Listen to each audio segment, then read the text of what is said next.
أعوذ بالله من الشيطان الرجيم. بسم الله الرحمن الرحيم. كافها يا عين صاد. اب میں بلا تاخیر اس پروگرام کے مقرر خصوصی حضرت مولانا شیخ نور الدین صاحب ساحل عالیاوی کو دعوت دیتا ہوں کہ آپ تشریف لائیں اور اپنی دینی و علمی باتوں سے ہم سامعین کو مستفید فرمائیں۔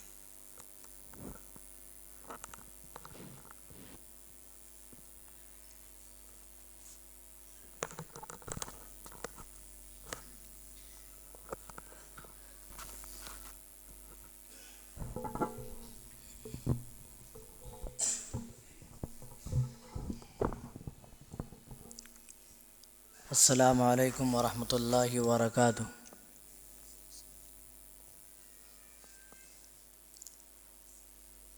ان الحمد للہ نحمده ونستعینه ونستغفره ونعوذ باللہ من شرور انفسنا ومن سیئات اعمالنا، من يهدي الله فلا مضل له ومن يضلله فلا هادي له، وأشهد أن لا إله إلا الله وحده لا شريك له، وأشهد أن محمدا عبده ورسوله. يا أيها الذين آمنوا اتقوا الله حق تقاته ولا تموتن إلا وأنتم مسلمون.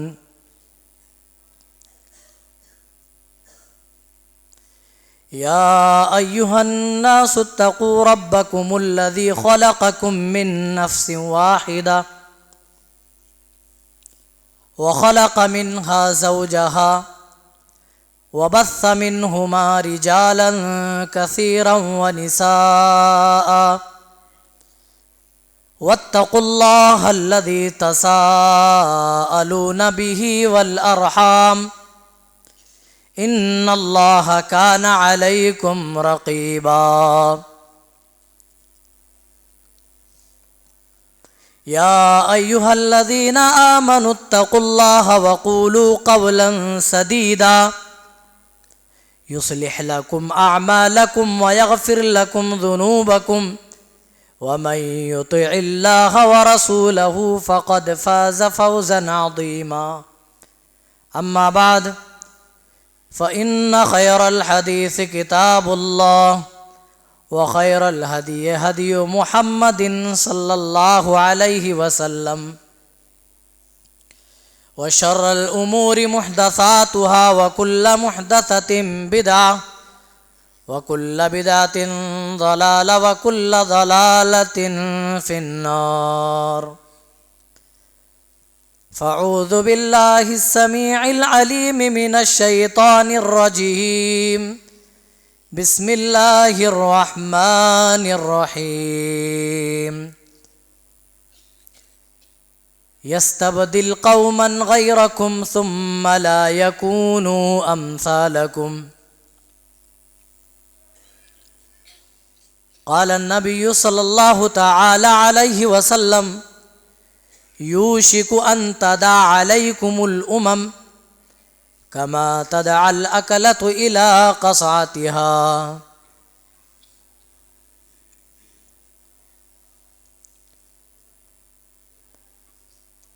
تصل الذنوب إلى الذنوب وترتجي، ودرك الجنان بها وفوز العابد. ونسيت أن الله أخرج آدم منها إلى الدنيا بذنب واحد.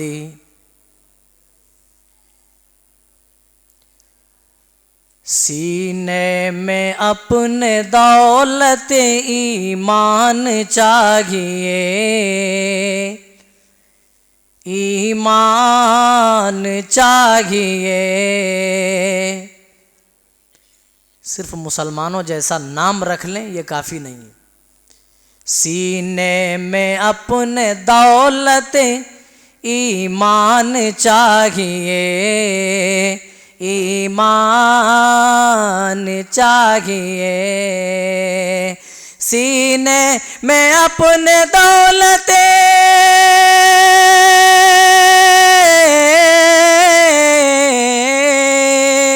سینے میں اپنے دولت ایمان چاہیے. قلب و نظر میں عظمت قرآن چاہیے، قرآن چاہیے. ابھی شیخ جناب صدر صاحب فضیلت الشیخ رفیق احمد صاحب سلفی حفظہ اللہ بھی بیان کر رہے تھے قرآن کریم کی فضیلت کے بارے میں، کہ پڑھنے کے بارے میں، پھر صحابہ کرام کے بارے میں. صحابہ کرام کے تعلق سے ایک بات یاد آ رہی، ملاحظہ کریں کیوں انہیں سرٹیفکیٹ اللہ کی رضامندی کی جو ملی وہ کس وجہ سے. زرزن زمین چھوڑ کے اصحاب مصطفیٰ، اصحاب مصطفیٰ. زرزن زمین چھوڑ کے اصحاب مصطفیٰ، اصحاب مصطفیٰ. زرزن زمین چھوڑ کے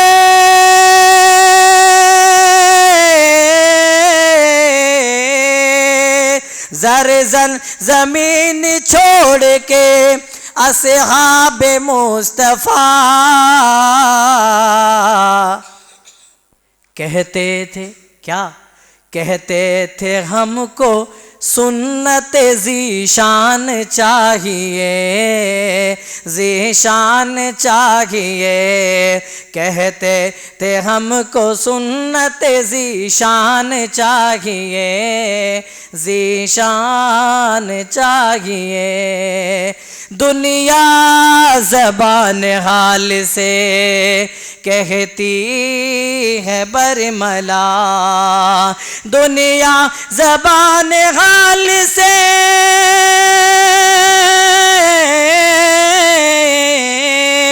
دنیا زبان حال سے کہتی ہے برملا کہ فاروق جیسا ہم کو نگہبان چاہیے، نگہبان چاہیے.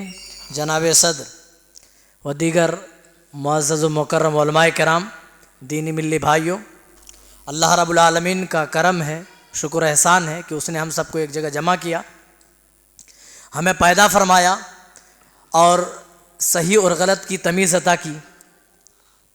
انگنت درود و سلام نازل ہوں اللہ کے تمام انبیاء و رسول پر، خصوصیت کے ساتھ آخری نبی جناب محمد رسول اللہ صلی اللہ علیہ وسلم پر، جن کے ذریعے سے اللہ تعالیٰ نے ہمیں پیارا مذہب دین اسلام عنایت کیا. اللہم صلی وسلم مبارک علیہ. دوستو، جس موضوع سے متعلق کچھ باتیں بیان کرنے کا ہمیں موقع ملا ہے، منتظمین جلسہ نے جو موضوع میرے لیے انتخاب کیا ہے وہ ہے مسلمانوں کے زوال کا اسباب. زوال کے اسباب کیا ہیں اور اس کا حل حیات طیبہ کی روشنی میں، یعنی رسول اکرم صلی اللہ علیہ وسلم کی زندگی میں کیا ہے. یہ ہمارے لیے یقیناً خوش قسمتی کی بات ہے کہ جہاں سے ہم نے تعلیم پائی، آج اسی سرزمین میں کچھ کہنے، کچھ سننے، کچھ سنانے کا موقع ملا. آپ تمام کے شکر گزار ہیں، خصوصاً منتظمین جلسہ، ان کے اراکین اور معاونین کا دل سے مشکور و ممنون ہے کہ ہمیں اس لائق آپ نے سمجھا کہ آپ کے بیچ ہم کچھ باتیں سنا سکیں. رب العالمین سے دعا گو ہیں کہ باری اللہ ہمیں حق بات کہنے کی توفیق عنایت فرما، کہنے والے اور سننے والے کو بھی مکمل طور پر عمل پیرا ہونے کی توفیق دے. آمین تقبل یا رب العالمین. چلیے ہم آپ کو 100 سال پیچھے لے کر چلتے ہیں. کیوں کیونکہ اگر ہم اپنی ہسٹری بھول جائیں تو پھر ہماری بربادی طے ہے. اپنے مستقبل کو سنوارنے کے لیے، اپنا فیوچر بنانے کے لیے پاسٹ کو ہمیشہ یاد رکھنا پڑتا ہے. تو آپ ماضی مت بھولیے، زیادہ نہیں، 100 سال پہلے جائیے.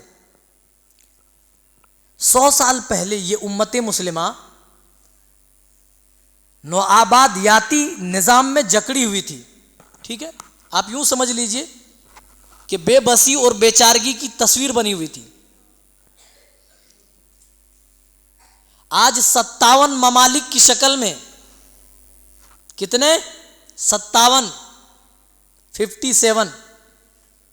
کنٹریز جس میں باقاعدہ مسلمانوں کی حکومت ہے. ایک مسلمان بطور حاکم حکومت کی کرسی پر بیٹھ کر حکومت چلا رہا ہے. کتنے؟ 57 ممالک، یاد کیجئے گا. ابھی 1-2 بڑھ گئے ہوں تو الگ بات ہے.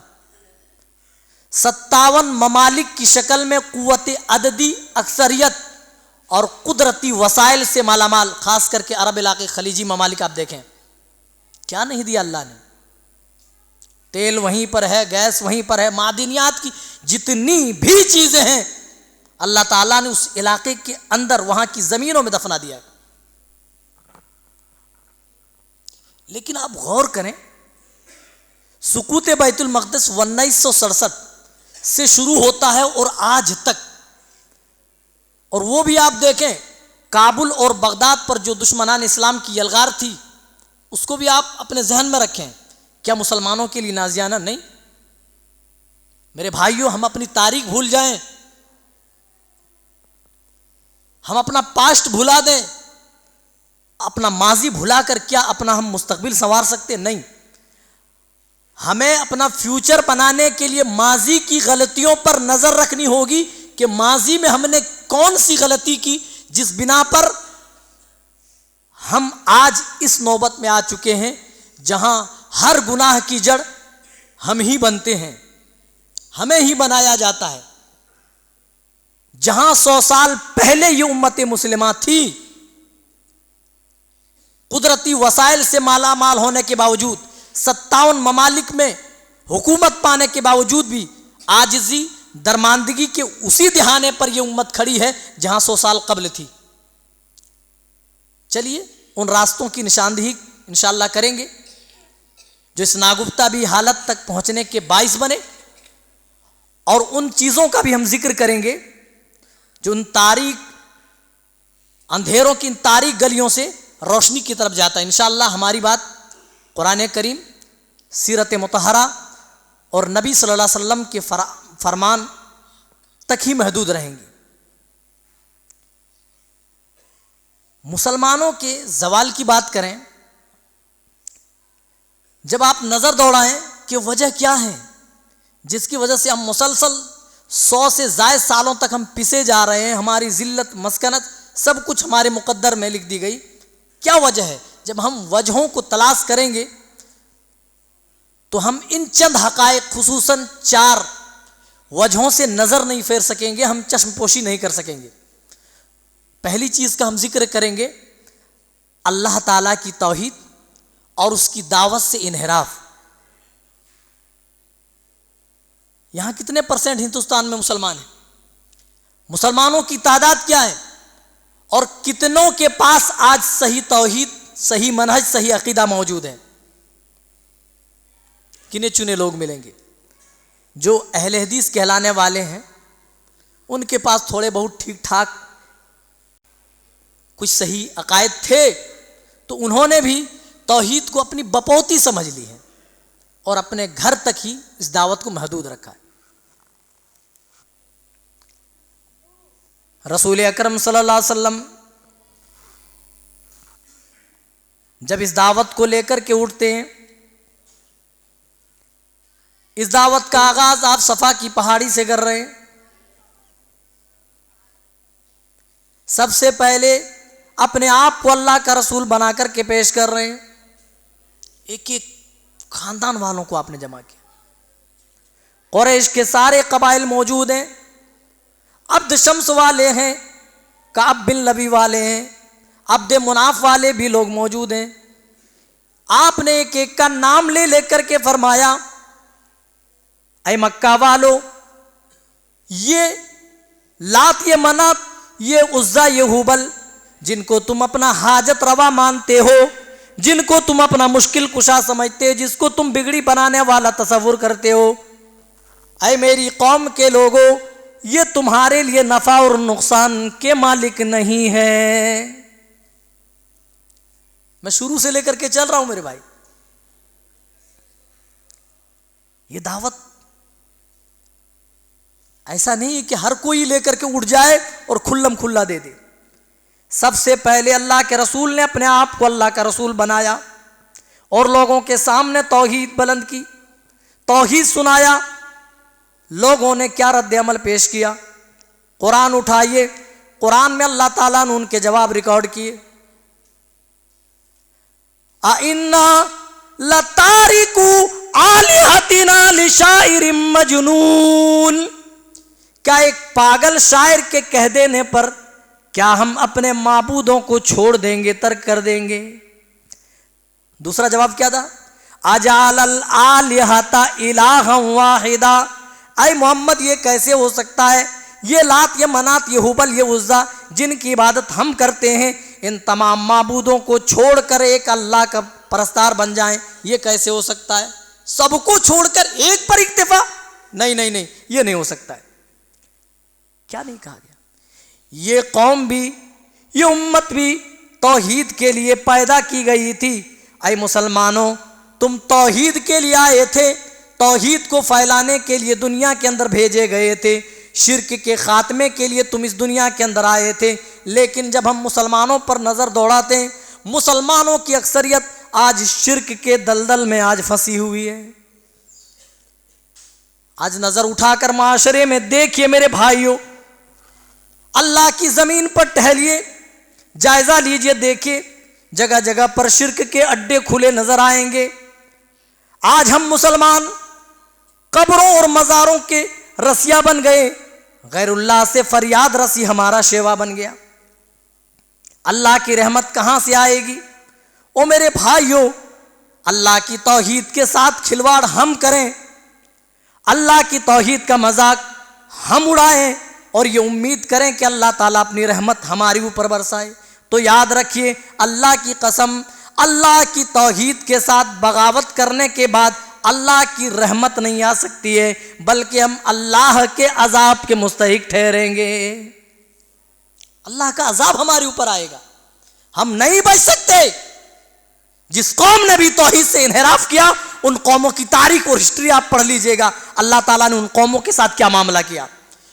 اسی لیے قرآن آپ پڑھیں گے، قرآن میں اللہ تعالیٰ نے پچھلی قوموں کے واقعات 12 ذکر کیے، کبھی مسلسل، کبھی ایک کے بعد دیگرے اللہ تعالیٰ نے دوسری قوموں کے واقعات ذکر کیے، یہ بتانے کے لیے کہ اے میرے بندو، جب تک تم میری توحید پر قائم رہو گے تب تک میری مدد تمہارے اوپر ہوگی، لیکن جب میری توحید سے تمہیں انحراف کرو گے، میرے رستے سے ہٹ کر غیروں کے رستے پہ چلنا شروع کر دو گے، تو میرا عذاب تمہارے اوپر آنا طے ہے۔ اے مسلمانوں، خود اپنی تاریخ پڑھو، سیرت کے اوراق کو پلٹو اور ذرا دیکھو، جب تمہارے عزم صادق تھے، جذبہ وحدانیت اور تمہاری بندگی رب کے سامنے، کیا شرک کے یہ آہینی قلعے ریت کی دیوار ثابت نہیں ہوئے تھے؟ تاریخ گواہ ہے، جب بھی مسلمان خالص اللہ کی توحید پر قائم رہے اور ایک اللہ کے بھروسے دشمنان اسلام کے سامنے، اعداء اسلام کے سامنے سب بستہ ہوئے، ہمیشہ فتح و نصرت مسلمانوں کی قدم بوسی کرتی نظر آئی۔ اس سے پہلے مکے کی حالت دیکھیے، مکے کے لوگ کون سی طاقت نہیں تھی جس سے وہ نہیں پڑتے تھے، کبھی قیصر و کسریٰ آ کر مار کے چلے جاتے، کبھی دوسرے ملک والے آتے پیٹ کے چلے جاتے۔ او میرے بھائیوں، اسلام سے پہلے، توحید لانے سے پہلے، رسول اکرم صلی اللہ علیہ وسلم کی دعوت کو قبول کرنے سے پہلے مکے کی حالت اور مکے میں بسنے والے لوگوں کی کیفیت کیا تھی، آپ جائزہ لیجئے۔ سیرت کی کتابیں اٹھائیے، یہیں کے مولانا صفی الرحمان مبارک پوری ہے جن کی مایانہ سیرت پر کتاب الرحیق المختوم ہے، آپ اسی کو آپ پڑھ لیجئے، آپ کو مل جائے گا۔ او میرے بھائیوں، توحید کی دعوت سے پہلے وہ لوگ مردار کھاتے تھے، ایک بھائی کا مرڈر کر کے اس کی کھوپڑی میں شراب ڈال کر پیا کرتے تھے اور اس پر بھی فخر محسوس کیا کرتے تھے، چھوٹی سے چھوٹی دشمنی کو وہ لڑائی کی بنیاد بناتے تھے اور اسی بات کو لے کر وہ سالہا لڑا کرتے تھے۔ اسلام آیا، رسول اکرم کی دعوت انہوں نے قبول کی، اللہ تعالیٰ نے اسی توحید کی دولت سے، اسی توحید کی برکت سے مردار کھانے والے کو صحیح معنوں میں جینے کا راستہ بتا دیا، صحیح معنوں میں جینے کا طریقہ اور سلیقہ سکھا دیا، بتا دیا کہ انسان ایک انسان بن کر کب جی سکتا ہے اور کس طریقے سے زندگی گزر بسر کر سکتا ہے۔ اور میرے بھائی، ایسا نہیں ہو سکتا ہے کہ آپ اللہ کی توحید لے کر لوگوں کے سامنے آئیں اور لوگ آپ کو برا بھلا نہ کہیں۔ ہم تو نہیں کہہ رہے ایک دم سے جائیں گلیوں چوراہوں پر وہاں جا کر کے سنانا شروع کریں، آپ اپنے گھر سے شروع کریں، خود سے شروع کریں۔ اگر آپ کے اندر توحید میں کمی ہے تو خود کے اندر پہلے توحید پوری کیجئے۔ اگر شرک سے ناشنا ہے، آپ کے یہاں اتنے بڑے بڑے مدارس موجود ہیں، علم کے مراکز موجود ہیں، آپ وہاں جا کر سیکھیے، وہاں کے اساتذہ سے آپ رابطہ کیجئے اور توحید کا علم پہلے حاصل کیجئے۔ اللہ کی قسم، آپ کے پاس اعمال کے ذخیرے موجود ہوں اور اللہ کی بارگاہ میں شرک لے کر چلے جاتے ہیں، بغیر توبہ کے دنیا سے چلے جاتے ہیں، آپ کے یہ بڑے بڑے اعمال کے ذخائر اللہ کی قسم رب کی گرفت سے اس دن بچا نہیں سکیں گے۔ اگر آپ کی توحید سلامت ہے، اللہ چاہے تو آپ کی توحید کی برکت سے آپ کے گناہوں کو درگزر کر دے گا، آپ کے گناہوں کو معاف کر دے گا۔ لیکن جو شرک لے کر کے آئے گا، روزوں اور نمازوں کے بعد لوگ پہاڑ لے کر کے اللہ کی بارگاہ میں آئیں گے، اللہ تعالیٰ کہے گا اے میرے فرشتوں، یہ وہ لوگ ہیں جنہوں نے میری وحدانیت میں، میری ربوبیت میں، میری عبودیت میں، میری الوہیت میں انہوں نے دوسروں کو شریک بنایا۔ اے میرے فرشتوں، ان سے کلام نہ کرو، ان سے بات چیت تک نہ کرو۔ ہم اہل حدیث ہو کر توحید نہ سمجھیں، ہم اہل حدیث ہو کر لوگوں کو توحید نہ سمجھا سکیں تو ہماری اہل حدیثیت کا پھر فائدہ کیا ہوگا؟ اور میرے بھائی، توحید سمجھیے، اس کی دعوت کو سمجھیے۔ میرے رسول نے دعوت کا طریقہ دعوت دے کر کے بتا دیا اور آنے والی کٹھنائیوں پر برداشت کر کے بتا دیا اے میری امت کے لوگوں، اس راستے میں کٹھنائیاں تو آئیں گی، پریشانیاں تو آئیں گی، بڑے بڑے روڑے تو اٹکائے جائیں گے، لیکن ان روڑوں سے، ان پریشانیوں سے اپنا دل کبھی چھوٹا نہ کرنا۔ میرے رسول نے جب دعوت دی کیا کہا؟ اجعل الآلہۃ الہا واحدا، اور ایک جگہ کہا کیا ہم انا لتارکو آلہتنا لشاعر مجنون، ایک مجنون، ایک پاگل شاعر کے کہہ دینے پر کیا ہم اپنے معبودوں کو چھوڑ دیں گے؟ لات کو کہاں بھلائیں گے؟ منات کو کیسے چھوڑ دیں گے؟ عزا کی پرستش کیسے بند کر دیں گے؟ یہ ہم سے نہیں ہو سکتا ہے، ہم انہیں ترک نہیں کر سکتے۔ میرے نبی کو اس راستے میں کیا نہیں کہا گیا؟ کبھی جادوگر کہا گیا، کبھی مجنوں کہا گیا، کبھی کچھ کہا گیا، لیکن اس راستے میں آپ پھر بھی ثابت قدم رہے۔ یہیں تک بس نہیں میرے بھائی، آپ کے ماننے والوں پر بھی مشرکین مکہ نے طرح طرح کے ظلم و ستم کے پہاڑ ڈھائے۔ صحابہ کرام کو اتنی آسانی کے ساتھ رضی اللہ عنہم ورضوا عنہ کی ڈگری نہیں ملی۔ او میرے بھائیوں، اللہ خود کہتا ہے اولئک الذین امتحن اللہ قلوبہم للتقوی، ہم نے ان کے دلوں کا امتحان لیا ہوا ہے۔ جب ہم نے دیکھا ان کے دل تقوی سے معمور ہیں، تب ہم نے انہیں رضی اللہ عنہم ورضوا عنہ سے سرٹیفائیڈ کیا ہے۔ دنیا کا کوئی اسکول، کوئی کالج، کوئی یونیورسٹی ایسے ہی سند نہیں دیتی ہے، پہلے امتحان لیا جاتا ہے، پہلے انٹرویو ہوتا ہے۔ اللہ تعالیٰ نے بھی اپنی رضامندی کی جو صحابہ کے لیے نازل فرمائی ہے وہ ایسے ہی نہیں دے دیے جاؤ تم نبی کے ساتھی ہو لہٰذا تمہیں اللہ میں اپنی رضامندی نازل کر رہا ہوں، نہیں، اللہ خود کہتا ہے ہم نے ان کے دلوں کا امتحان لیا ہوا ہے۔ نبی کے صحابہ اس توحید کے لیے مارے گئے، او لوگوں اتنے مارے گئے، حضرت صحیح بخاری کی روایت ہے، حضرت خباب ابن ارت رضی اللہ تعالیٰ عنہ رسول اکرم صلی اللہ علیہ وسلم کے پاس آتے ہیں اور کہتے ہیں الا تستنصر لنا الا تدعو لنا. رسول اکرم صلی اللہ علیہ وسلم اس وقت کعبے کی دیوار سے لگ کر اپنی چادر کا تکیہ بنا کر کعبے کا سایہ لے کر آپ استراحت فرما رہے تھے، آرام کر رہے تھے. اسی دوران حضرت خباب ابن ارت آتے ہیں اور کہتے ہیں الا تستنصر لنا، اللہ کے رسول آپ ہمارے لیے اللہ سے مدد کیوں نہیں مانگتے، آپ ہماری مدد کیوں نہیں کرتے، الا تدعو لنا، ہمارے لیے آپ اللہ سے دعا کیوں نہیں کرتے.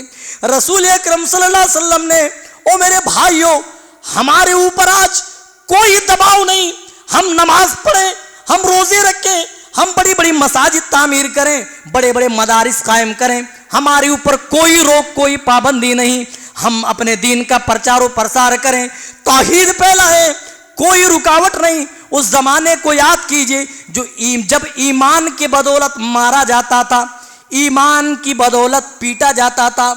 رسول اکرم صلی اللہ علیہ وسلم نے بھی خباب ابن ارت کے سامنے پچھلی قوموں کی حالت بیان کی.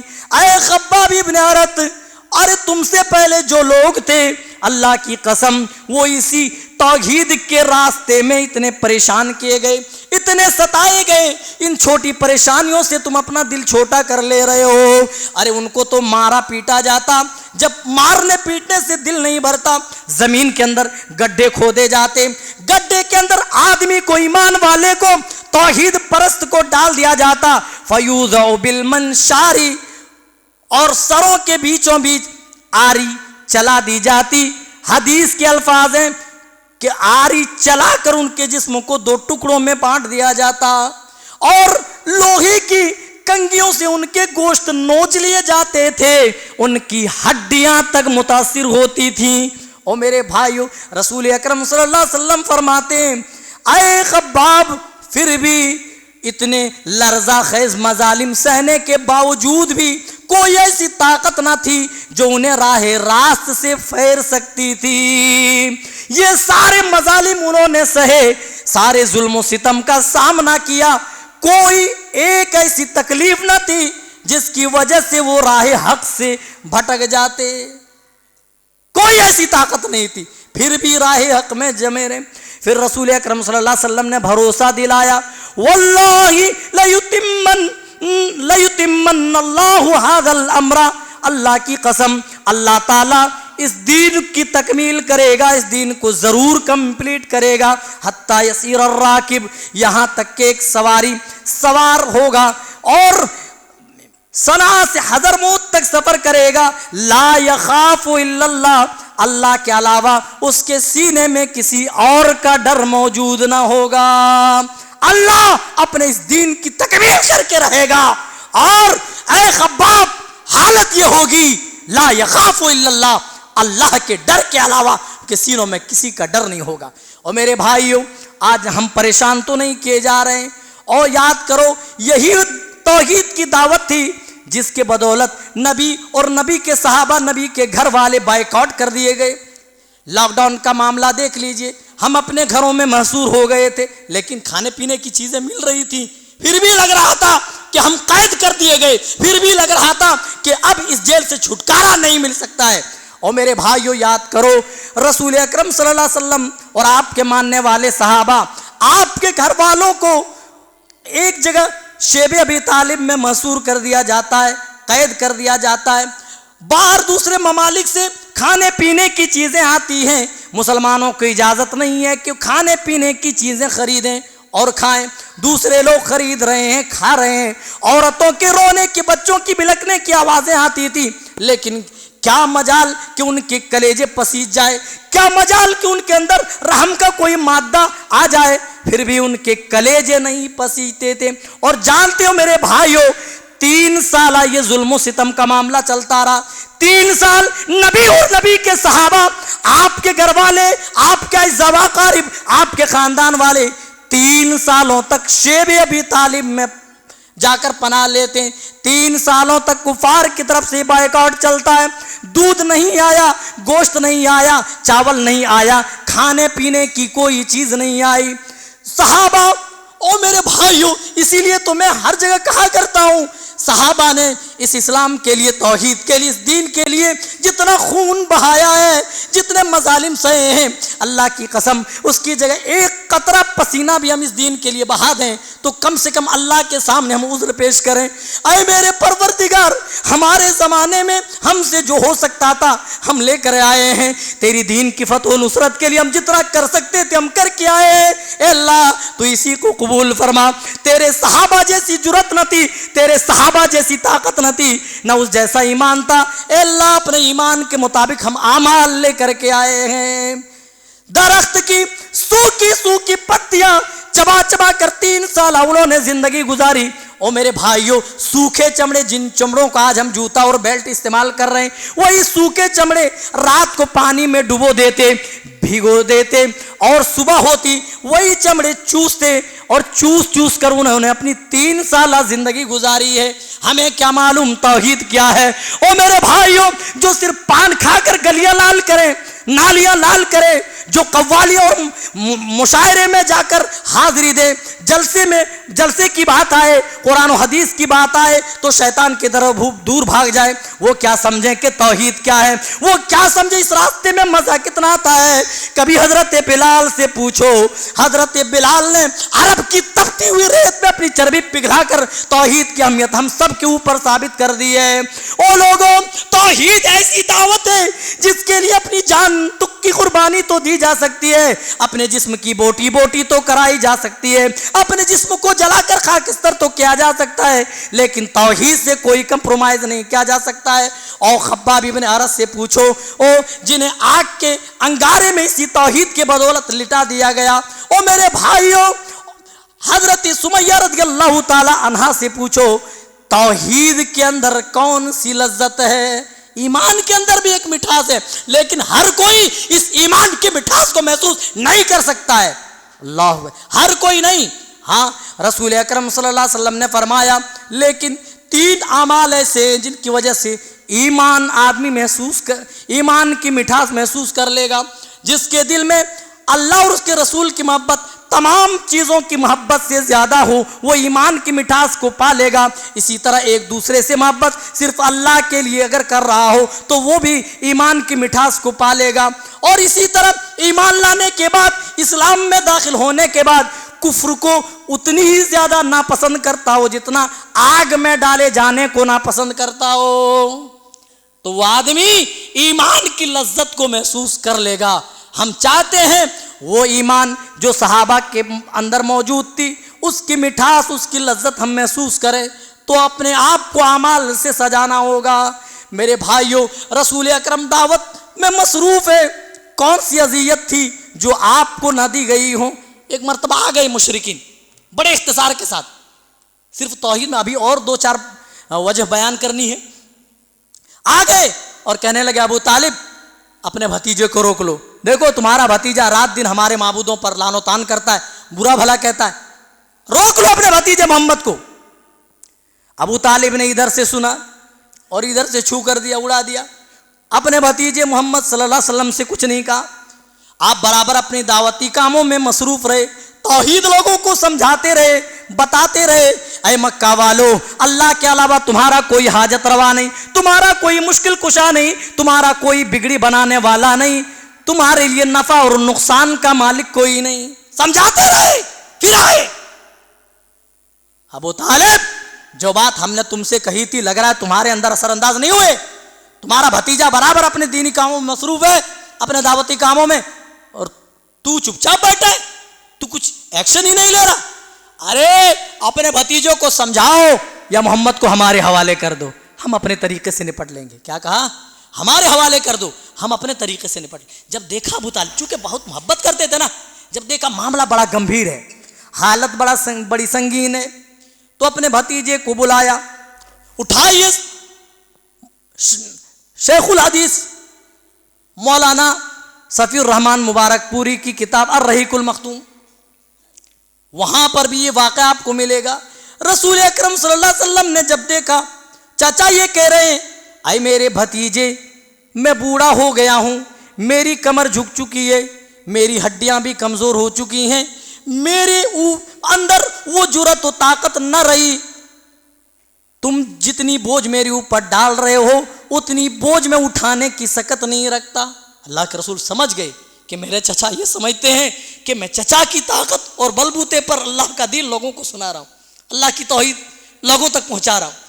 رسول اکرم صلی اللہ علیہ وسلم نے اس وقت اعلان فرمایا, لو وضع الشمس فی یمینی والقمر فی یساری. اے میرے چچا, آپ مجھے اللہ کی توحید سے باز رہنے کی کیا بات کرتے؟ اگر یہ مشرکین مکہ میرے دائنے ہاتھ میں سورج اور بائیں ہاتھ میں چاند بھی رکھ دیں اور مجھ سے یہ کہیں کہ اللہ کی دین کی تبلیغ سے باز آ جاؤ, اللہ کی توحید سنانے سے رک جاؤ, اے میرے چچا, تو پھر میں رکنے والا نہیں. یا تو اسی راستے میں لڑتا لڑتا اللہ کی توحید کے لیے شہید کر دیا جاؤں, مار دیا جاؤں, یا اللہ تعالیٰ میرے ہاتھوں فتح و نصرت عطا کر دے. جب یہ جذبہ دیکھا تو چچا بھی کہنے لگا, جا بھتیجے, تیرے رب کی طرف سے جو تجھے حکم ملا ہے جا, شوق سے وہ دعوت تم لوگوں تک پہنچاؤ. میرے بھائیوں, میرے رسول کو اتنا ستایا گیا اسی دعوت کے لیے. آپ نے دیکھا اب مکے کے لوگ ایمان نہیں لائیں گے, آپ نے تو مکے سے ہٹ کر طائف کا بھی رخ کیا. جب دیکھا مکے کی زمین دعوتی لحاظ سے بنجر ہو چکی ہے, طائف میں گیا. ہر آدمی جانتا ہے کہ طائف میں میرے نبی کے ساتھ کیا سلوک کیا. آپ کسی کی زمین لینے گئے تھے, کسی کا مال لینے گئے تھے, کسی سے کسی کا حق چھیننے گئے تھے؟ نہیں میرے بھائیوں, اللہ کی توحید لے کر کے گئے تھے. اللہ کا پیغام جو اللہ نے پوری انسانیت کے نام کلام پاک میں بیان کیا, وہ میسج اور پیغام لے کر کے گئے تھے. ایک ہفتے تک مسلسل آپ نے دعوت وہاں کے لوگوں کو دی. کوئی ایک بھی شخص نہ تھا جو آپ کی دعوت پر لبیک کہے, الٹا آپ کے اوپر پتھروں کی بارش کی جاتی ہے. میرے نبی اسی توحید کے بدولت لہو لہان ہے, جو نبی سراپا رحمت بن کر کے آئے, جو امت کے غمخار بن کر کے آئے, جو راتوں کو امت کے لیے رو رہے ہیں, اللہم امتی امتی کہہ رہے ہیں. آج اسی نبی کے اوپر لوگ پتھر مارے جا رہے ہیں, آج اسی نبی کو مار کر لوگ زخمی کر رہے ہیں. اور میرے بھائی, اس توحید کے لیے ہمارے نبی زخمی ہو گئے. آپ نے اپنا خون بہا کر ثابت کیا توحید کا راستہ بڑا پرخطر ہے, لیکن جو اس راستے پر ثابت قدم رہ جائے پھر اللہ کی طرف سے نصرت آتی ہے, پھر اللہ کی طرف سے مدد آتی ہے. مدد آئی نا بھائی. شیخ بیٹھے ہوئے پوچھئے, ابھی چند لوگ تھے جو دار ارقم میں چھپ چھپ کر آپ کی اقتداء میں نماز پڑھتے تھے. آپ نے جب اپنا آخری حج فرمایا, آپ صلی اللہ علیہ وسلم حجۃ الوداع کے اندر آپ 1.25 لاکھ صحابہ کرام سے خطاب کر رہے تھے. 1.25 لاکھ صحابہ کرام کے بیچ آپ نصیحت کر رہے تھے. ابھی چند لوگ تھے, اللہ نے وہ دن دکھایا جہاں آپ کی اقتداء میں نماز پڑھنے والے, آپ کی دعوت پر لبیک کہنے والے, آپ کے ایک ایک اداؤں پر, آپ کے ایک ایک حکم پر اپنا سب کچھ تن من دھن قربان کرنے کے لیے 1.25 لاکھ صحابہ کرام کی پوری ایک جماعت, پوری ایک ٹیم موجود ہے. یہ ہے اللہ کی دعوت کا صلہ, یہ ہے اللہ کی دعوت پر صبر کرنے پر پھل اللہ تعالیٰ اس طریقے سے دیتا. ہاں کٹھنائیاں ہیں, پریشانیاں ہیں. او میرے بھائی, ہم آئے تھے اسی توحید کے لیے, لیکن آج ہم شرک کے دلدل میں پھنسے جا رہے ہیں. لیکن یاد کیجئے, جب تک ہمارے عزم صادق تھے تب تک ہمارا حال کیا تھا, اور جب ہم شرک کے دلدل میں پھنسے ذلت و مسکنت ہمارے چہروں پر تھوپ دی گئی. اگر ہم چاہتے ہیں کہ ذلت و مسکنت ہمارے چہروں سے ہٹیں, ہم ذلت اور رسوائی کے اس کنویں سے نکل جائیں, تو میرے بھائی ہمیں اور آپ کو توحید کو گلے لگانا ہوگا, لوگوں کو بتانا ہوگا. یہ وہ دعوت ہے جس دعوت کو دے کر اللہ تعالیٰ نے تمام انبیاء و رسول کو بھیجا. قرآن پڑھیے, وَلَقَدْ بَعَثْنَا فِي كُلِّ أُمَّةٍ رَسُولًا أَنِ اعْبُدُوا اللَّهَ وَاجْتَنِبُوا الطَّاغُوتَ. انبیاء کے بھیجنے کا مقصد یہی کہ لوگوں کو بتایا جائے اللہ کے علاوہ کوئی حاجت روا نہیں, کوئی مشکل کشا نہیں, کوئی بگڑی بنانے والا نہیں, کوئی نفع نقصان کا مالک نہیں. اور جو کسی شجر کی, جو کسی حجر کی, جو کسی کوئی کسی بھی چیز اللہ کے علاوہ کسی کی بھی پوجا پرستش و بندگی کر رہا ہو, اس کی عبادت سے منع کرے. ان اعبدوا اللہ واجتنبوا الطاغوت. اس کے لیے اللہ تعالیٰ نے تمام انبیاء کو بھیجا. ہم چاہتے ہیں پھر سے فتح و نصرت ہماری قدم بوسی کرے, توحید کو سینے سے لگانا ہوگا. سمجھ رہے, اس کی دعوت کو اپنے گھر سے شروع کرنا ہوگا.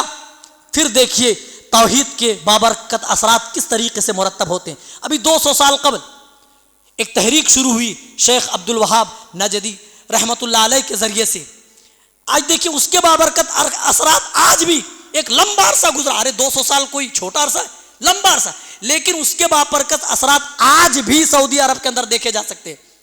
اذان ہوتی ہے, سب دکان چھوڑ کر کے سب مسجد پہنچ گئے. مرچ بیچنے والا, ہلدی چونا بیچنے والا, سب. مجال ہے کسی کی کہ ایک ہری مرچ کسی کی دکان سے اٹھا لے؟ نہیں. یہ برکت کہاں سے؟ اسی دعوت. میرے بھائی توحید میں بڑی برکت اللہ تعالیٰ نے رکھی ہے, اسی لیے اس امانت کو ضائع مت ہونے دیجیے, اس امانت کو بچا کر رکھیے اور اپنا بپوتی مت سمجھیے, دوسروں تک پہنچائے. چلیے دوسرا سبب ذکر کرتے ہیں. اللہ اور اس کے رسولوں کے حکموں کی نافرمانی, یہ بھی ہماری ذلت کا ایک بڑا سبب ہے. جنگ احد کا واقعہ اٹھائیے. رسول اکرم صلی اللہ علیہ وسلم بنفس نفیس موجود ہیں. آپ صلی اللہ علیہ وسلم نے جنگ احد کے اندر 30 سے زائد تیر اندازوں کو پہاڑی کے ایک درے پہ لگا دیا اور ان کے امیر عبداللہ بن جبیر کو بنا دیا اور ساتھ میں ہدایت فرما دی, اے میرے ساتھی عبداللہ بن جبیر, جنگ کی حالت و کیفیت جو بھی رہے تم یہ جگہ نہ چھوڑنا. تمام لوگوں نے کہا اللہ کے رسول یہ جگہ ہم نہیں چھوڑیں گے. مسلمان واقعی جنگ جیت چکے تھے. شروع میں مسلمانوں کا پلہ بھاری دکھائی دیا, تو یہی تیر انداز جنہیں اللہ کے رسول نے پہاڑی کے اونچے درے پہ لگایا تھا, انہی لوگوں میں سے باتیں شروع ہو گئی, ارے ہم تو اب جنگ جیت چکے ہیں, اب یہاں رہنے کا کیا فائدہ, چلو ہم بھی مال غنیمت میں شریک ہو جائیں. عبداللہ بن جبیر جو ان کے امیر تھے, انہوں نے رسول اکرم صلی اللہ علیہ وسلم کے فرمودات یاد دلائے. رسول اکرم صلی اللہ علیہ وسلم نے یہ وصیت کی ہے, یہ نصیحت کی ہے, جنگ کی کیفیت جو بھی ہو, اے میرے ساتھیو یہ جگہ تمہیں نہیں چھوڑنی ہے. اختلاف پیدا ہوا, اسی اختلاف کے باعث کچھ لوگ وہاں سے ہٹ گئے. خالد ابن ولید جو ابھی تک مسلمان نہیں ہوئے تھے, دیکھا پہاڑی کے پیچھے سے دیکھا کہ وہ درہ خالی ہو چکا ہے جہاں سے مسلمان حملہ آور ہو سکتے تھے, اپنا دفاع کر سکتے تھے. اب دفاع کا کوئی راستہ نہیں رہا, پیچھے سے کھدیڑنا شروع کیے. جنگ کی حالت و نوبت ایسی ہو گئی میرے بھائی, حضرت عمر جیسے شجاع اور بہادر صحابی یہ کہنے پر مجبور ہو گئے اب ہم کس کے لیے لڑے, کیونکہ جنگ کی ایسی نوبت ہوئی اور اسی نوبت و حالت میں یہ خبر اڑا دی جاتی ہے کہ رسول اکرم صلی اللہ علیہ وسلم شہید کر دیے گئے, قتل کر دیے گئے. صحابہ کے دل چھوٹے ہو گئے, ٹوٹ گئے, اور کام کس کے لیے لڑیں گے, جس کے جھنڈے تلے ہم اپنی جانیں قربان کرتے تھے وہی دنیا کے اندر نہیں رہے, تو اب ہم کس کے لیے لڑیں اور کیوں لڑیں. تب اللہ تعالیٰ نے قرآن کی آیت نازل فرمائی, وَمَا مُحَمَّدٌ إِلَّا رَسُولٌ قَدْ خَلَتْ مِن قَبْلِهِ الرُّسُلُ أَفَإِن مَّاتَ أَوْ قُتِلَ انقلبتم عَلَىٰ أَعْقَابِكُمْ. اے لوگو, محمد صلی اللہ علیہ وسلم بھی ایک رسول ہے جس طریقے سے موسیٰ عیسیٰ ایک رسول تھے. أَفَإِن مَّاتَ, آپ اگر مر جائیں, انتقال کر جائیں, او قتلا, یا شہید کر دیے جائیں, قتل کر دیے جائیں, انقلبتم علی اعقابکم, تو ان کے قتل کر دیے جانے کے بعد کیا تم اپنی ایڑیوں کے بل دین اسلام سے پھر جاؤ گے, کیا تم مرتد ہو جاؤ گے, کیا دین اسلام تم چھوڑ بیٹھو گے؟ جو ایسا کرے گا وہ اللہ کا کچھ نہیں بگاڑ سکے گا. میرے بھائیوں, ایک وہ جنگ تھی جو باقاعدہ مسلمان جیت چکے تھے, لیکن جانے انجانے میں صحابہ کرام سے تھوڑی نافرمانی ہو گئی. رسول اکرم صلی اللہ علیہ وسلم نے نصیحت کی تھی یہ جگہ نہیں چھوڑنی, تھوڑی سی سمجھنے میں ہیر پھیر ہوئی, جگہ چھوڑ دی. اللہ تعالیٰ نے اس کے پاداش میں ایک جیتی ہوئی جنگ فوراً چشم زدن ہار میں تبدیل کر دی, اور آئندہ آنے والے مسلم قوم کو بتا دیا جب بھی اللہ اور اس کے رسول کے حکموں کی خلاف ورزی ہوگی مسلمان قوم بڑے بڑے مصائب و آلام سے دوچار کے جائیں گے. اور تاریخ گواہ ہے جب بھی ہم نے اللہ اور اس کے رسول کے حکموں کی خلاف ورزی کی ہے, اللہ تعالیٰ نے ہمارے اوپر بڑی بڑی مصیبتوں کو بھیج کر, بڑی بڑی بلاؤں کو بھیج کر اللہ تعالیٰ نے ہمارا امتحان لیا ہے. اور میرے بھائیوں, اللہ اور اس کے رسول کے فرمودات کو آج ہم پس پشت ڈال رہے ہیں اور یوروپ امریکہ کے طرز زندگی کو اپنا رہے ہیں. ہم اپنے نوجوانوں کی زندگی جب دیکھتے ہیں, ان کے ہیئر اسٹائل کو دیکھتے ہیں, تو معلوم پڑتا ہے کہ یہ بھی ویسٹرن کلچر کے دیوانے ہوتے جا رہے ہیں. وہ جس قضا سے میرے رسول نے منع فرمایا تھا، نہا رسول اللہ صلی اللہ علیہ وسلم عن القضا. قضا کیا ہے؟ سائڈ میں بال بالکل کٹا دینا اور مرغے کی طرح بیچ میں چھوڑ دینا. ہمارے مسلمان نوجوان ہنی سنگھ کٹنگ بول کر کے اپنے بال کٹنگ کر رہے ہیں اور یہ نہیں سوچ رہے ہیں کہ رسول اکرم صلی اللہ علیہ وسلم کی نافرمانی ہو رہی ہے. صحابہ سے جانے انجانے میں جنگ احد کے اندر ایک حکم کی نافرمانی ہوئی تو جیتی ہوئی جنگ ہار میں تبدیل ہو گئی. ہم اس طریقے سے کتنی ایسی حدیثیں ہیں جس کا ہم کھلے عام مذاق اڑا رہے ہیں، کھلے عام ہم مذاق اڑا رہے ہیں. پھر اللہ کا عذاب ہمارے اوپر نہ آئے، یہودیوں کے تھوک ہمارے چہروں پہ نہ پڑے، ان کی گولیوں سے ہمارے سینے چھلنی نہ ہو، تو اللہ کی رحمت نہیں ہمارے اوپر برسنے والی. ضروری ہے کہ اللہ کے حکموں کی ہم پاسداری کریں، اللہ کے حکام کی پابندی کریں. میرے بھائی، اللہ کے حکام کی پابندی اگر ہم نہیں کریں گے، مرد عورت دونوں داخل ہیں، اگر ہم نہیں کریں گے تو یاد رکھیے بڑے بڑے مصائب سے ہم دوچار کیے جائیں گے. بڑے بڑے مصائب. آج ہمارے اوپر مصیبتیں آتی ہیں تو ہم شکوے کرتے ہیں، رحمتیں ہیں تیری اغیار کے کاشانوں پر، برق گرتی ہے تو بیچارے مسلمانوں پر. دشت تو دشت ہے، دریا بھی نہ چھوڑے ہم نے، بحر ظلمات میں دوڑا دیے گھوڑے ہم نے. جب مسلمانوں کے اوپر مصیبت آتی ہے، کوئی پریشانی لاحق ہوتی ہے تو فوراً رب پہ شکوے گلے شروع کر دیتے ہیں. علامہ اقبال بن کر کے یہ شعر کہتا ہے، رحمتیں ہیں تیری اغیار کے کاشانوں پر. لیکن وہ یہ نہیں سوچتا، اللہ تعالیٰ نے کہا وَمَا أَصَابَ مِن مُّصِيبَةٍ فَبِمَا كَسَبَتْ أَيْدِيكُمْ.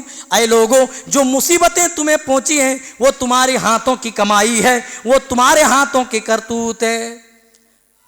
ظہر الفساد فی البر والبحر بما کسبت ایدی الناس. بر و بر میں جو فساد برپا ہے اے انسانوں، یہ تمہارے ہاتھوں کی کمائی ہے، یہ تمہارے ہاتھوں کے کرتوت ہے جس کی وجہ سے بر و بر میں فساد برپا ہے.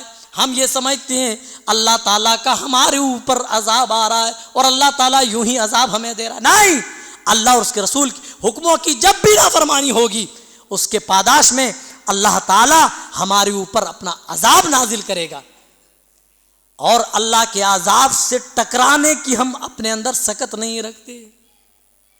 تو کبھی بھی کوشش مت کیجیے اللہ اور اس کے رسول کے حکموں کی نافرمانی آپ کریں. کوشش کیجیے جتنا ہو سکے آپ عمل پیرا ہوں. جس طریقے سے صحابہ، اللہ تعالیٰ نے قرآن میں خود بیان کیا، اللہ تعالیٰ نے بیان کرتے ہوئے فرمایا جب صحابہ کے سامنے اللہ اور اس کے رسول کی باتیں پیش کی جاتی ہیں تو وہ کہتے ہیں سمعنا واطعنا. ہم نے اللہ کی، اس کے رسول کی کوئی بات سنی، واطعنا، ہم نے اطاعت و فرما برداری کر لی.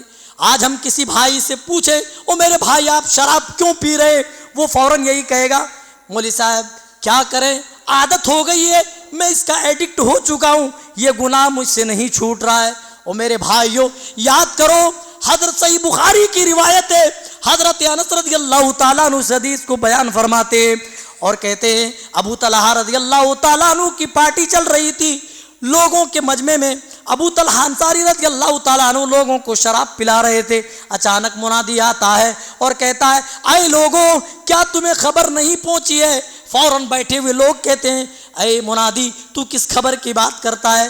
کہا اللہ کے رسول پر شراب کی حرمت سے متعلق قرآن کی آیتیں نازل ہو چکی ہے. اور میرے بھائیوں حدیث ہے صحیح بخاری میں موجود ہے، صحابہ جن کے مٹکوں میں شراب موجود تھی انہوں نے اپنے مٹکے توڑ ڈالے، جن کے منہ میں شراب تھی انہوں نے کلی کر دی، شراب تھوک دی.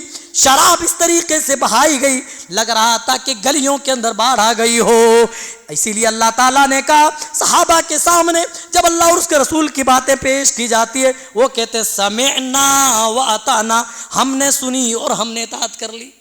اور ہم کیا کر رہے؟ سمعنا وعصینا، ہم نے اللہ اور اس کے رسول کی بات سنی، ابھی صبح ہوتے ہوتے ہم اس کو نکال دیں گے، فجر بھی ہم سے ادا نہیں. یہ تعداد دیکھ کر آپ اندازہ لگا سکتے ہیں کہ پیشاب کر کے کتنے لوگ پانی لیتے ہیں. اندازہ کیجیے آپ. اگر مشاعرے کی مجلس ہوتی، ارے یہاں تو بڑے بڑے مشاعرے ہوتے، اگر مشاعرے کی مجلس ہوتی اور کوئی شاعرہ اشعار گنگنا رہی ہوتی تو انہی نوجوانوں میں سے کوئی بیچ میں آگے آ کر بول رہا ہوتا مقرر مقرر مقرر، کرتا ہے کہ نہیں؟ ارے دیکھیں بھائی، دیکھیں ہم نے بھی یہاں سے تعلیم لی ہے، ہم بھی جانتے حالات کیا ہیں، اور یہ یہاں کی حالت صرف نہیں ہے، پوری دنیا میں جہاں بھی چلے جائیں، جس کونے میں چلے جائیں، مسلمانوں کی یہی حالت۔ کون سی ایسی برائی ہے جو مسلم معاشرے کے اندر نہیں پائی جاتی؟ جس زنا سے اللہ تعالیٰ نے روکا، اور روکا ہی نہیں بلکہ کہا اس کے قریب بھی نہیں جانا ہے، اس کے دور دور بھی نہیں بھٹکنا ہے، وَلَا تَقْرَبُوا الزِّنَا إِنَّهُ كَانَ فَاحِشًا، تم زنا کے قریب بھی مت جاؤ، وہ فحش چیز ہے، وَسَاءَ سَبِيلًا، وہ برا راستہ ہے۔ آج اپنے معاشرے کا جائزہ لیجئے، کیا پیار اور محبت کے نام پر زناکاریاں نہیں ہو رہی ہیں؟ اور میرے بھائیوں، پیار اور محبت کے نام پر آج بھی زناکاریاں معاشرے میں ہو رہی ہیں۔ شراب لے لیجئے، آج شراب بھی ہمارے نوجوان پی رہے ہیں اور نشہ آور چیزوں کا استعمال کر رہے ہیں، طرح طرح کی چیزیں الگ الگ نئی نئی پیکٹوں میں الگ الگ ناموں سے آج دکانوں کے اندر دستیاب ہیں، بیڑی کی شکل میں، سگریٹ کی شکل میں، چرس اور گانجے کی شکل میں۔ رسول اکرم صلی اللہ علیہ وسلم کا ایک فرمان یاد آتا ہے، آپ نے قیامت کی نشانی بتاتے ہوئے فرمایا تھا لا یأتین علی الناس زمان، فرمایا تھا لا یشربن ناس من امت الخمر یسمونها بغیر اسمها، میری امت کے کچھ لوگ شراب کا نام بدل کر کے پیئیں گے۔ ایک حدیث میں تو آپ نے فرمایا تھا میری امت کے کچھ لوگ زنا، ریشم، شراب کو حلال سمجھ لیں گے اور الگ الگ نام دے کر کے پیئیں گے۔ شرابی سے پوچھو، وہ شراب نہیں بولتا، کوئی بولتا ہے یہ جام ہے، کوئی بولتا ہے یہ غم کی دوا ہے، کوئی کچھ کہے گا، کوئی کچھ کہے گا، کوئی کہے گا یہ فلاں چیز کی پڑیا ہے، یہ نیند کی گولی ہے۔ آج ہماری نوجوان نسل جو اس قوم کی سب سے قیمتی سرمایہ ہیں، انہیں خرید کر اپنی جوانی، اپنا روپیہ پیسہ سب کچھ یہ نوجوان نسل خراب کر رہی ہے، برباد کر رہی ہے۔ کون ایسی برائی ہے، کون ایسی نافرمانی جو آج ہم نہیں کر رہے ہیں؟ اگر فرما برداری کی بات اگر آ جائے تو ہم فرما بردار نہیں ہو رہے ہیں۔ اللہ تعالیٰ نے کتنی بار نماز سے متعلق اللہ تعالیٰ نے بتایا کہ تمہیں اگر برائی سے بچنا ہے، نماز کے اندر وہ صلاحیت ہے کہ تمہیں یہ نماز برائی سے بچا سکتی ہے، تمہیں فحش کاموں سے یہ روک سکتی ہے، نماز کے اندر یہ صلاحیت ہے۔ رسول اکرم صلی اللہ علیہ وسلم کی زندگی اٹھائیے، جس نبی کی زندگی کو ہمارے لیے آئیڈیل بنا دیا گیا، نمونہ بنا دیا گیا، آپ اس نبی کی زندگی پڑھیے۔ جب بھی آپ کی زندگی میں کوئی پریشانی آتی، کوئی کٹھنائی اور کوئی مصیبت آتی، آپ پہلے 2 رکعت نماز پڑھتے اور اللہ کی بارگاہ میں ہاتھ اٹھا کر دعا کرتے۔ اور میرے بھائیوں، آج ہم نمازوں سے جی چرا رہے، مسجدوں سے کوسوں دور نظر آتے ہیں، اذان ہوتی ہے، چائے کی دکانوں بیٹھ کر ہم گپے ہانکتے رہتے ہیں، اذان ہوتی ہے، پان کھاتے ہوئے گلیوں کو لال کرتے ہم نظر آتے ہیں۔ اور میرے بھائیوں، رسول اکرم صلی اللہ علیہ وسلم نے انتقال کے وقت بھی نماز کی اپنی امت کو تلقین فرمائی۔ الصلاۃ، اما عائشہ سے پوچھو، حضرت زینب سے پوچھو، ام سلمہ سے پوچھو، حضرت علی رضی اللہ تعالیٰ عنہ سے پوچھو، یہ تمام کہتے ہیں رسول اکرم صلی اللہ علیہ وسلم نے جہاں بہت ساری چیزوں سے متعلق وصیت فرمائی، جو آخری وصیت تھی، آپ کی زبان سے آخری نکلنے والا جو جملہ تھا وہ نماز سے متعلق تھا۔ آپ نماز کے تعلق سے اپنی امت سے کہہ رہے تھے الصلاۃ الصلاۃ وما ملکت ایمانکم، اے میری امت کے پیارے پیارے لوگوں، نماز نماز نماز، فرض نماز کو ترک نہ کرنا، جان بوجھ کر فرض نماز نہ چھوڑنا، وما ملکت ایمانکم، اور جو تمہارے ماتحت لوگ ہیں، تمہارے جو نوکر چاکر ہیں، تمہارے ماتحتی میں کام کرنے والے جو غلام ہیں، ان کے ساتھ عفو درگزر کا معاملہ کرنا۔ اللہ کے رسول یہ وصیت کر رہے ہیں۔ رسول اکرم صلی اللہ علیہ وسلم نے خود بتایا نماز میری آنکھوں کی ٹھنڈک ہے، اور کفر اور ایمان کے درمیان فرق کرنے والی چیز نماز ہے۔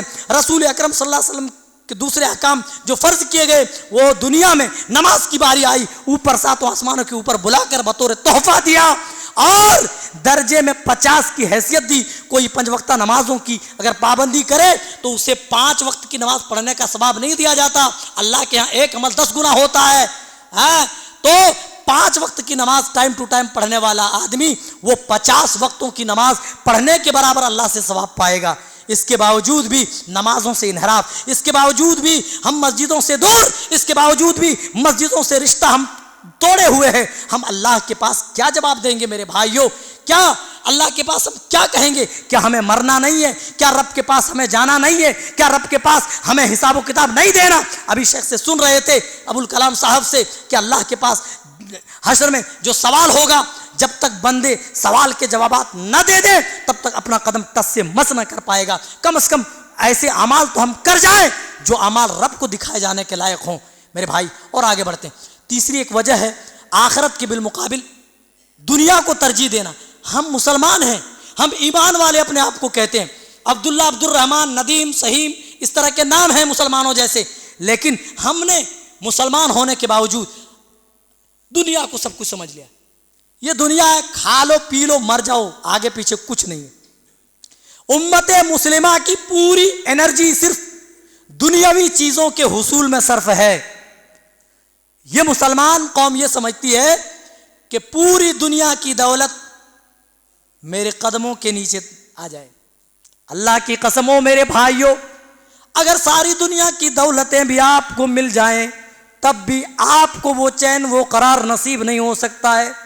رسول اکرم صلی اللہ علیہ وسلم کا ایک فرمان سن کر کے آپ جائیے، آپ نے فرمایا تھا قرب قیامت لوگوں کے پاس اتنا مال ہوگا، اتنی دولت ہوگی، دولت کس طریقے سے ریل پیل ہوگی، لوگ کندھوں پہ لاد لاد کر لوگ صدقہ و خیرات کے لیے نکلیں گے، لیکن افسوس ہر کسی کے پاس اس زمانے میں اتنی دولت ہوگی، اتنا مال ہوگا کہ اس صدقے کو قبول کرنے والا کوئی شخص نہ ملے گا۔ لیکن اتنا مال ہونے کے باوجود، اتنی دولت پانے کے باوجود بھی دل کے اندر ڈپریشن اتنا زیادہ ہوگا، اندر سے آدمی گھٹن اس طریقے سے محسوس کر رہا ہوگا۔